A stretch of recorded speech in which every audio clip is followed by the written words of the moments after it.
요즘처럼 이 소통이 쉬워진 시대가 없죠. 여러분, 소식을 전하거나 물건을 전하는 일이 역사상 그 어느 때보다 쉽고 편리한 시대를 살고 있습니다. 이제는 뭐 시간과 공간의 차이가 별로 의미가 없어진 그런 시대이죠. 특별히 스마트폰이 보편화되면서 이런 소통의 능력은 엄청나게 강화되었습니다. 아무리 먼 곳에 있어도 그 사람의 일거수일투족을 다 알 수 있는 그런 시대에 살고 있습니다. 요즘 우리는 다른 세상 혹은 다른 사람과 소통하는 이 대부분의 이 소통의 방법을 스마트폰에 요즘은 살죠. 여러분 뭐 여러분들 저보다 더 많이 그러신데 카페 같은 데 가보면 앉아서 이야기를 합니다. 서로 마주보고 이야기하는 게 아니라 핸드폰으로 얘기하죠. 서로 이게 톡을 날리면서 이야기합니다. 마주보고 있어도 말이 아니라 핸드폰을 보면서 이야기하는 그런 시대에 살고 있죠.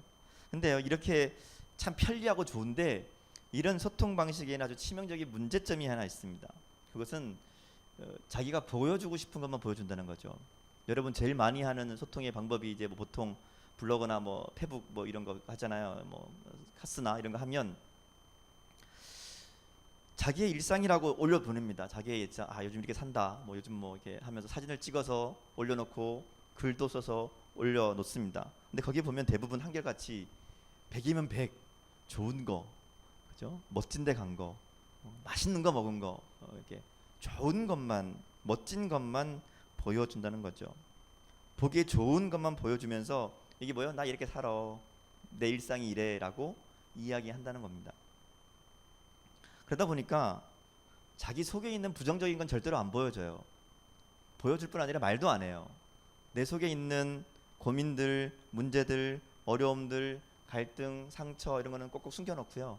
좋은 것만 보여주면서 나는 아무 문제 없는 것처럼, 나는 아주 행복한 것처럼 그렇게 포장하며 살고 있다는 거죠. 소통은 굉장히 활발한데 실제로는 스스로는 닫혀있는 삶을 살고 있는 것은 아닌가. 여러분 어때요? 여러분 블로그, 여러분의 이 SNS들 계정들을 좀 살펴보면 어떤가요? 혹시 뭐 날마다 우울해, 날마다 비가 오고 막 이런 그런 사람 별로 없죠. 다 좋은 거, 멋진 거. 근데 여러분의 삶이 정말로 그런가요? 그렇지 않죠. 안 그럴 때가 훨씬 많습니다. 닫힌 삶을 산다, 닫혀진 삶을 산다는 것은 어떤 의미에서는 사람들과 활발하게 소통하면서도 정말로 그 안에는 단절이 있는 것을 경험하는 것을 의미하는 거죠.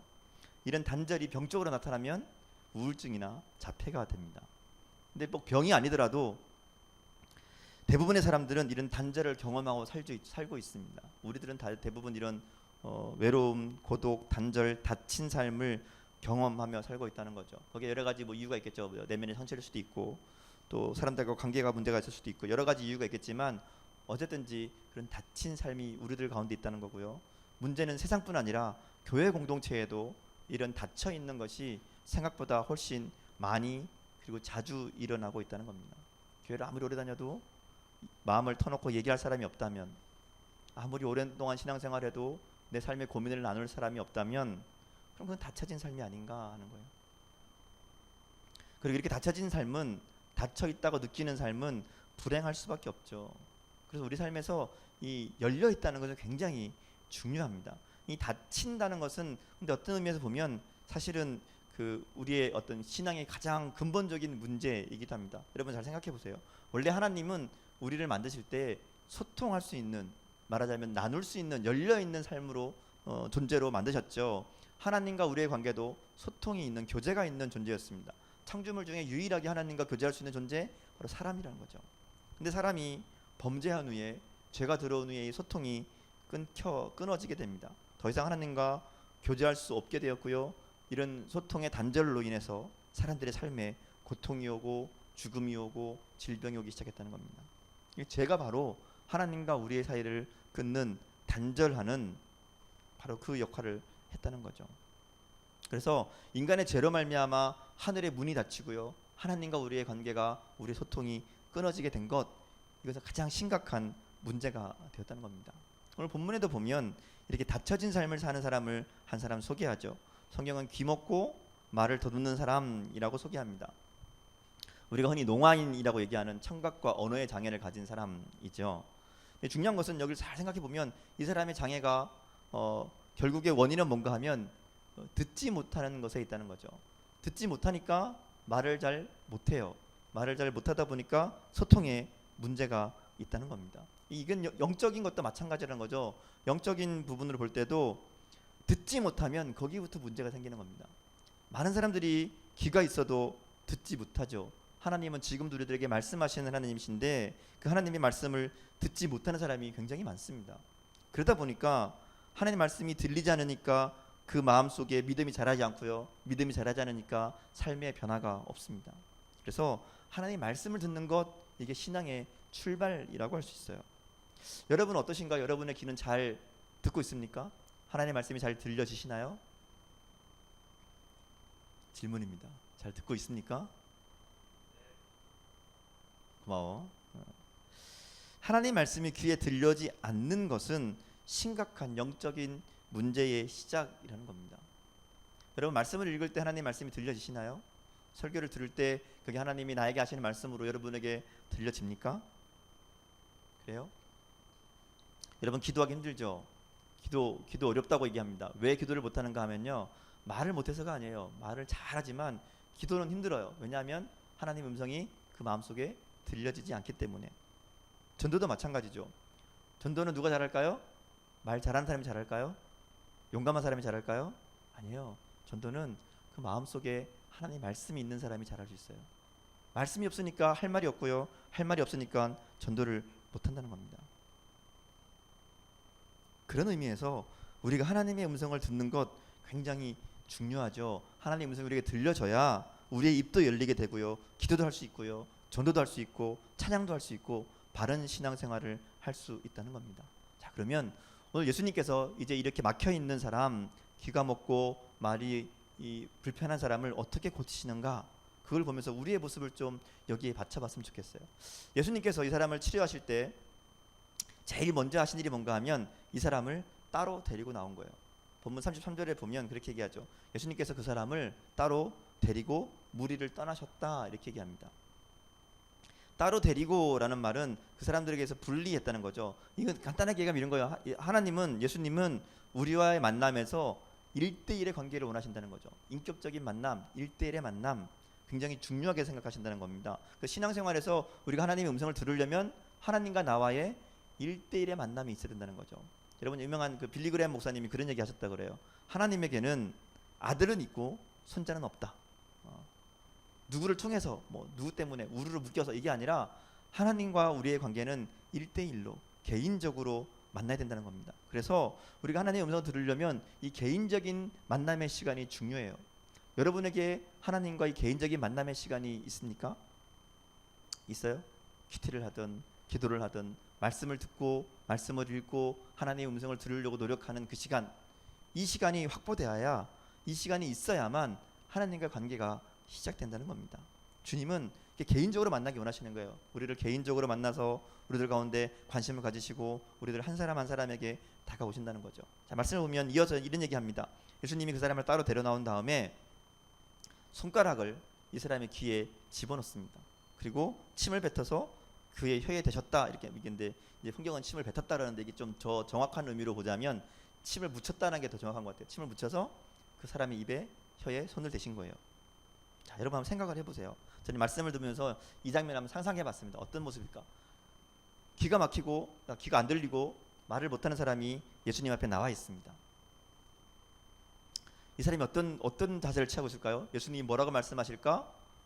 멀뚱멀뚱 쳐다보고 있겠죠. 어차피 얘기해도 듣지 못하니까 무슨 말인지 못 알아들을 테니까 듣는 게 아니라 무슨 말씀을 하시는가 그 입을 보고 있었겠죠. 뭐라고 말씀하실까? 혹은 어떻게 행동하실까? 눈치로 알아채려고 뚫어지라 보고 있었을 겁니다. 근데 예수님께서 갑자기 귀를 만지세요. 귀를 이렇게 만져주십니다. 그리고 입을 만지시죠. 자, 이 사람이 무슨 생각이 들었을까요? 무슨 말씀을 하실까? 어떻게 하실까를 열심히 기다리고 있던 이 사람에게 만져주세요. 귀도 만져주시고 입도 만져주시고. 주님의 만지심을 통해 아마도 이 사람은 이게 뭐지? 이게 무슨 일일까? 생각했을 거죠. 그러면서 주님의 이 따뜻한 손길을 느끼면서 자기에게 일어나는 놀라운 변화가 깨달아지기 시작했을 거예요. 아, 주님이 지금 뭔가를 하고 계시는구나. 주님이 지금 나에게 뭔가 하시려는구나. 깨달았다는 거죠. 꽉 막혀있던 자신의 삶에 아무도 알아주지도 않고 이해해주지도 못하던 그 삶에 주님의 만지심이 시작된 겁니다. 오늘 저와 여러분에게 이 주님의 만지심이 있었으면 좋겠습니다. 아무리 말씀을 들어도, 아무리 예배를 드려도 주님의 음성이 들려지지 않고 주님의 뜻을 알 수 없어 하는 우리들에게 주님의 부르심이, 이 주님의 만지심이 좀 느껴질 수 있길 바랍니다. 여러분, 우리가 예배 나오는 게 그렇잖아요. 주님을 만나기 위해서, 주님의 음성을 듣기 위해서. 그래서 예배 나오잖아요. 그러기에 우리가 할 수 있는 것은 그저 주님께서 나의 마음을 만져주시기를, 나의 입을, 나의 귀를 만져주시기를, 그렇게 이 말 듣는 사람이 그저 주님만 바라보며 기다리듯이 그렇게 기다리는 것, 그게 사실 우리가 할 수 있는 유일한 방법이고요. 그것이 소통의 시작입니다. 자, 이럴 때 예수님께서 이제 이어진 말씀을 보면 이 사람을 치료하시기 시작합니다. 하늘을 우러러 탄식하시며 기도하시죠. 34절에 보면 하늘을 우러러 탄식하시며 그에게 이르시되 에바다 하시니 이는 열리라 하는 뜻이다, 이렇게 말씀합니다. 하늘을 우러러 탄식하셨다라고 말씀하는 것을 통해서 우리가 두 가지를 볼 수 있죠. 하나, 예수님이 이 기적을 일으키실 때 철저하게 하나님을 의지하신다는 거예요. 하늘을 우러러라는 말은 말하자면 기도하는 것을 표현하는 또 다른 표현입니다. 예수님 무슨 일을 하실 때마다 기도하시죠. 하나님의 도우심을 구하고 기적을 행하고 능력을 행하실 때마다 하나님의 도우심을 구하는 기도를 한다는 겁니다. 오늘 말씀도 마찬가지죠. 하나님을 도우심을 구하며 기도합니다. 그리고 그 사람을 보시고 탄식하셨다, 이렇게 얘기하죠. 탄식. 탄식이라는 것은 원래 언어를 보면 아주 깊은 탄식이라고 기록하고 있습니다. 말하자면 이 사람의 아픔을 주님의 아픔으로 느끼신 거예요. 그 사람의 아픔을 아시고 그 사람이 얼마나 힘들어하고 고통스러워하는지를 아시고 그 마음속에 깊이 탄식하시는 것, 그게 예수님께서 보여주신 모습이라는 거죠. 이 사람의 아픔을 아시고요, 고통을 아시고 또 그 아픔을 함께 나눕니다. 듣지 못하는 아픔, 제대로 말할 수 없는 고통이 얼마나 힘들었을까, 얼마나 괴로웠을까요? 주변 사람들에게 무시당하고 조롱당하고 괴롭힘을 당하는 이 사람의 아픔, 그 견딜 수 없는 고독, 이 단절의 아픔을 주님께서는 자신의 아픔처럼 느끼시면서 탄식하셨다는 거예요. 그리고 나서 예수님께서 이제 에바다라고 말씀합니다. 에바다. 에바다라는 말은 열려라라는 뜻이죠. 근데 이 마가복음에 보면 이 예수님의 말씀을 그 원어 아람어 그대로 이렇게 기록한 부분이 몇 군데 있어요. 어디가 있었죠? 뭐가 있었죠? 달리다굼. 기억나나요? 달리다굼. 그리고 오늘 말씀에 나오는 에바다. 네, 이렇게 그 예수님이 말씀하신 그대로 기록하는 데에는 특별한 의미가 있습니다. 그게 뭔가 하면 성경을 읽고 있는 독자들로 하여금 그 당시에 그 자리로, 그 현장으로 초대하는 거예요. 예수님께서 달리다굼라고 말씀하시던 그 현장에 말씀을 듣고 있는, 읽고 있는 우리들을 그 자리에 같이 있게 하려는 의도가 있다는 거죠. 그래서 이 야이로의 딸을 살리실 때 달리다굼 하면서 소녀야 일어나라 말씀하시는 그 예수님의 음성을 그대로 기록한 것은 이 야이로의 딸처럼 영적으로 죽어 있는 사람들에게, 그리고 그 편지를, 이 글을 읽고 있는 사람들에게 주님의 직접적인 음성을 들려주고 싶어하는 마가복음의 의도가 있다는 겁니다. 오늘 에바다 하는 것도 마찬가지죠. 이것은 지금 이 말씀이 기록되어 있는 귀먹고 말 더듬는 그 사람을 향해 예수님이 하시는 말씀이기도 하지만 오늘 우리들에게 예수님이 하고 싶은 말씀이기도 하다는 겁니다. 하나님의 말씀이 귀에 들려지지 않고 말을 더듬는 것처럼 기도도 잘 안 되고 감격적인 찬양도 없고 더군다나 전도도 못하고 있다면 오늘 우리는 이 주님의 음성을 들어야 된다는 겁니다. 에바다 하는 이 주님의 음성. 사실 오늘 이 본문 7장에 나오는 이야기들은 1절부터 쭉 연결되는 얘기예요. 우리가 계속 보고 있었죠. 7장 1절부터 무슨 얘기 있었죠? 지난주에 무슨 얘기 했어요? 지난주에 무슨 얘기 했죠? 지난주에 장로들의 전통 때문에 싸우는, 다투는, 분쟁하는 이야기 했죠? 장로들의 전통 때문에 논쟁하는 이야기부터 쭉 다 연결되는 얘기예요. 그래서 말씀을 들으면서도 예수님의 음성을, 예수님의 이야기를 들으면서도 그 의미가 무엇인지를 깨닫지 못하는 사람들을 보여줍니다. 그리고 나서 이어져 나오는 얘기가 뭔가 하면 수로보니게 여인의 이야기를 들려줍니다. 오늘 우리가 읽지는 않지만 앞부분에 있는 얘기예요. 이 사람은 유대인이 아니지만 예수님의 마음을 너무 잘 알아요. 예수님의 마음, 예수님의 말을 정말 잘 알아듣고 예수님이 원하시는 대답만 콕콕 해내는 아주 정말 뛰어난 그런 사람으로 소개합니다.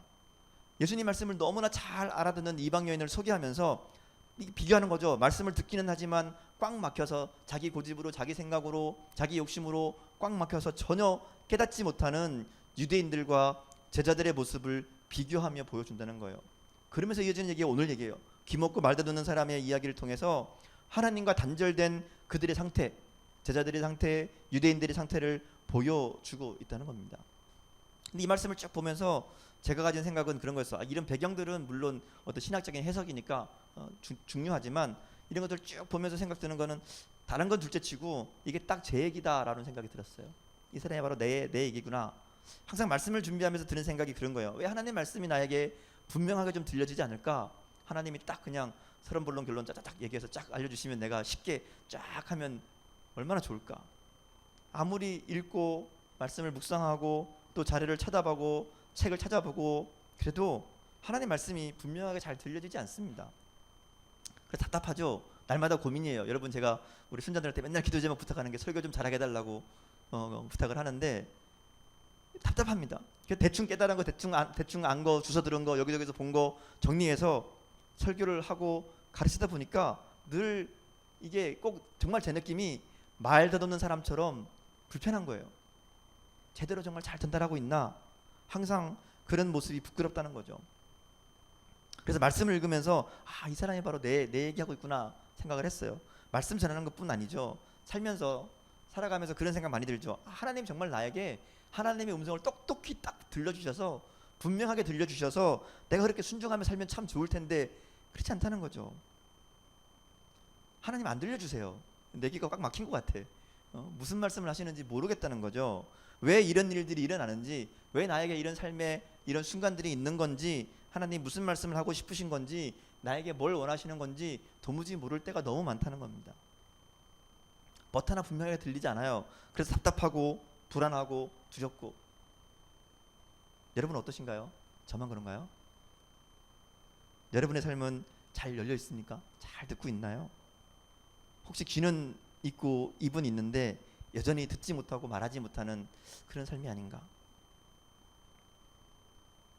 하나님 말씀이 내 안에 없기 때문에 주님의 뜻과 상관없는 삶을 사느라고 힘들고 괴롭고 재미없고 하나님과 멀어지는 그런 삶이 아닌가? 근데 오늘 말씀을 보면서 제가 그런 생각을 하게 됐습니다.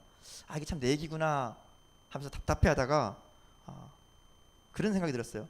그런 나의 모습을 보면서 하나님이 탄식하고 계시구나, 주님이 안타까워하고 계시구나, 그런 생각이 들었어요. 알아듣지 못해서 답답하고 제대로 말하지 못해서 힘들어하는, 그리고 주님의 뜻을 알지 못해서 두려워하는 인류의 마음을 주님께서 아시고 주님도 탄식하고 계시다는 것, 주님도 안타까워하시고 나의 답답한 마음을 알고 계시다는 것, 그리고 주님이 오늘 이 시간 나에게 에바다 라고 말씀하고 계시다는 것, 그것을 깨닫게 됐다는 거죠. 그리고 주님은 아마 나의 막힌 길을 여시고 굳은 혀를 풀어주시며 주님의 음성을 들려주실 거예요. 그때마다 하나님의 뜻을, 하나님의 음성을 또다시 들려주실 것이라는 그 사랑을 깨닫게 되었습니다. 여러분에게도 이 주님의 사랑이, 주님의 음성이 좀 들려질 수 있었으면 좋겠어요. 답답해하고 괴로워하는 우리의 인생 속에 그 마음을 아시고 우리를 찾아오셔서 우리를 만져주시며 말씀하시는 그 하나님의 사랑이 깨달아졌으면 좋겠습니다. 영화 한 편을 소개하고 설교를 정리하려고 그래요. 제가 설교 제목을 블랙이라고 그랬더니 왜 블랙이냐 물어보는데 이것 때문에 그래요. 이게 블랙이라는 영화를 소개하려고 그래요. 혹시 보신 분 있나요? 블랙? 몇 분 있네요. 네, 이 헬렌 켈러의 삶에서 모티브를 얻은 영화입니다. 그래서 시각장애와 청각장애를 동시에 앓고 있는 8살 소녀 미셸이라는 소녀가 있어요. 그리고 이 소녀를 가르치는 사하이라는 선생님, 이거 인도 영화인데요. 여러분 기회 되면 보십시오.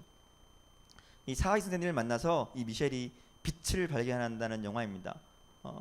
미셸은 보이지도 않고 들리지도 않아요. 그러니까 뭘 아는 게 아무것도 없습니다. 날마다 소리만 지르고 말을 못하니까 제대로. 근데 이 선생님의 피나는 노력 끝에 손바닥으로 글씨를 배우게 되죠. 헬렌 켈러 얘기처럼 똑같은 거예요. 손바닥으로 글씨를 배우게 됩니다. 근데 손바닥으로 글씨는 배웠는데 이게 무슨 뜻인지 몰라요. 왜냐하면 한 번도 본 적이 없거든요. 한 번도 들은 적이 없어요. 어떤 물건이 어떤 사물이 인식되지 않아요. 글씨가 그 문제를 전혀 이해가 안 되는 거예요. 어느 날 사회 선생님이 이 미셸을 분수대에 빠뜨립니다. 분수대에서 막 허우적거리다가 이 아이가 뭔가를 깨닫게 되죠. 그때 선생님께서 이 아이의 손바닥에 물이라는 단어를 워터라고 이렇게 물에 써주는 거예요. 그러면서 이 아이가 깨닫게 되는 거예요. 아, 이게 물이구나. 그리고 사물에 다 이름이 있구나 라는 것을 깨닫게 됩니다. 나무, 풀, 아버지, 어머니, 선생님, 이 단어들이 어떤 대상이 있구나 라는 것을 알게 되고요. 그렇게 모든 게 어둠이었던, 완전히 블랙이었던 이 아이에게 새로운 세계가 열려지기 시작한 겁니다. 빛이 들어온 거죠. 그 뒤로 손에 닿는 모든 것들이 이 아이에게 말을 걸어오고요. 그녀에게 새로운 세계가 열립니다. 근데 이 영화에서 제가 하려는 얘기는 이거예요. 유명한 대사가 있어요. 이런 대사가 있습니다. 모든 사람은 하나님 앞에서 블랙이다. 왜냐하면 하나님을 본 사람은 아무도 없기 때문이다. 여러분 그렇잖아요. 우리는 하나님 앞에서 블랙입니다. 하나님 보여주지 않으면 아무것도 알 수 없는 존재들이라는 것이죠. 하나님은 지금도 우리 앞에 엄청난 일들을 이루시고 만물 가운데 역사하시고 일하시고 말씀하고 계시지만 우리가 듣지 못하면, 아니 하나님이 들려주지 않으면 우리는 아무것도 알 수 없는, 정말 하나님이 보여주시는, 들려주시는 것만 보고 깨달으며 살고 있다는 거죠. 그런데 우리의 눈과 우리의 귀가 열리지 못하면 그 하나님을 알 수 없다는 겁니다. 멀쩡한 눈을 가지고 멀쩡한 귀를 가지고 있으면서도 오히려 만물 가운데 계시는 하나님을 발견하지 못할 때가 너무 많다는 거죠. 너무 많이 듣고 너무 많이 보고 너무 많이 알고 내 마음이 너무 많은 것들로 가득 차 있어서 하나님의 음성이 들려지지 않고 하나님의 일하심이 보이지 않을 때가 너무 많다는 겁니다. 정말 불행한 일이지만 그런 일들은 우리들에게 날마다 흔하게 일어나고 있는 현실이라는 거죠. 블랙에서 중요한 사실이 하나 있습니다. 미셸이 이게 새로운 세계가 열렸지만, 새로운 빛을 받지만 미셸은 여전히 장애를 가지고 살아가죠. 여전히 안 보이고 여전히 안 들립니다. 모든 게 불편하죠. 여전히 어둡습니다. 근데 예수님을 만난 우리들도 마찬가지라는 거예요. 우리가 예수님 만나면서 새로운 세계가 열렸죠. 예수님을 통해 우리의 삶 가운데 새로운 빛이 들어왔습니다. 하나님의 음성을 알게 되었고, 하나님의 나라를 알게 되었고, 하나님의 사랑을 알게 되었습니다. 근데 문제는 우리의 삶은 여전히 그대로라는 거예요. 우리가 살고 있는 이 세상은 온갖 문제투성이고 온갖 어려움들 투성이고 여전히 깜깜한 블랙 같은 그런 세상에 살아야 된다는 거죠. 그 무게가 얼마나 무거운지 예수님을 만난, 예수님 내 인생을, 나를 구원한 그 기쁨을 때때로 잊어버리게 할 정도로 힘들고 어려운 시대를, 그런 상황을 살아야 되는 것이 우리의 현실이라는 겁니다. 근데 그럼에도 불구하고 우리의 귀가 열려 있기만 한다면 우리는 하나님의 음성을 들을 수 있습니다. 우리가 깨어 있기만 하면 우리 삶 가운데 역사하시는 하나님의 손길을 느끼게 될 겁니다. 그리고 중요한 것은 우리 주님이 바로 우리의 눈과 귀를 그렇게 열어주시기 원한다는 거죠. 오늘 이 시간 우리가 눈을 열고 귀를 기울이면 하나님의 말씀이, 하나님의 은혜와 사랑이 우리의 삶에 가득하게 될 겁니다. 여전히 어두운 세상이지만 그러나 하늘의 문을 열고 우리에게 비추시는 하나님의 빛이 우리의 삶을 가득 채우게 될 거라는 거예요. 이 시간 좀 주님 앞에 우리가 겸손히 나갔으면 좋겠습니다. 사실 우리가 할 수 있는 것은 별로 없어요. 우리의 길을 열어주시는 것, 우리에게 음성을 들려주시는 것 다 하나님이 하신 일이죠. 우리가 할 것은 그저 주님을 바라보는 것, 주님의 만지심을 기다리는 것. 하나님, 내가 주님의 음성을 듣고 싶습니다. 하나님, 내가 주님의 음성을 듣고 내가 그렇게 살아가고 싶습니다. 그렇게 주님을 기다리는 것. 주님, 나의 기도, 나의 입도 좀 만져주셔서 주님의 그 손길을 느낄 수 있도록, 그 주님의 사랑을 알 수 있도록 나에게 깨닫게 해주세요. 사실 이것밖에 없다는 거죠. 근데 중요한 것은 주님 우리의 그 마음을 아신다는 거죠. 우리의 그 고통을 아신다는 겁니다. 우리의 좌절도 하시고 우리의 분노도 하시고 우리의 속상함도 하시고 눈물도 하세요. 하나님 음성이 들려지지 않아서 답답해하는 그 마음, 견딜 수 없는 나의 부끄러움, 나의 무기력함, 누구에게도 말할 수 없는 그 나의 마음을 주님은 알고 이해하시고 함께 하신다는 겁니다. 그렇게 주님은 우리를 고칠 수 있어요. 주님 우리에게 하나님의 음성을 들려주시는 분이라는 겁니다. 이 시간 주님이 들려주시는 에바다 하는 그 음성이, 그 말씀이 저 여러분의 귀에도 좀 들려질 수 있기를 원합니다. 그래서 우리의 귀가 열리고 우리의 혀가 풀어져서 우리 가운데 역사하시는 그 하나님을 정말 마음껏 찬양하고 하나님께 기도하고 내 마음을 올려드리고, 그리고 주님의 복음을 담대히 전하는 그런 능력 있는 삶을 살아가는, 그리고 마음속에 주님의 사랑으로 주님의 말씀으로 가득 찬 삶을 살아가는 그런 저 여러분의 삶이 될 수 있기를 주님의 이름으로 축원합니다. 함께 기도하시겠습니다.